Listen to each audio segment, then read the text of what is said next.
அக்கா வணக்கம்க்கா. வணக்கம்ண்ணா.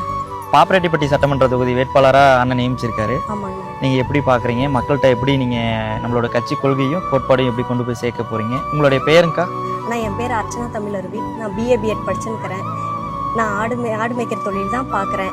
நான் எப்படி மக்கள்கிட்ட இதை எடுத்துகிட்டு போய் சேர்த்துவேன்னா, என்னால் முடிஞ்ச வரையும், நான் தற்சார்பு பொருளாதாரம் ஒரு பக்கம் இருந்தாலும் என்னால் முடிஞ்ச வரையும் மக்களுக்கு நல்லது பண்ணணும்னு நான் நினைக்கிறேன்.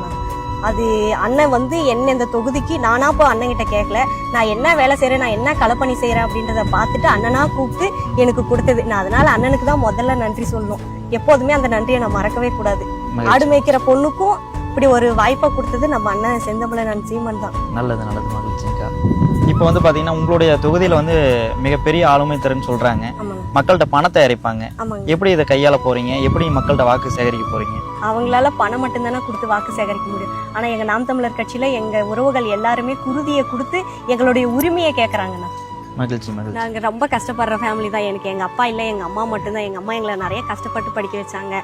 நானும் கஷ்டத்துல வளர்ந்தவ தான். இந்த அரசாங்கம் வந்து அதிமுகவோ திமுகவோ இவங்களே தான் ஒரு 50 வருஷமா மாத்தி வராங்க.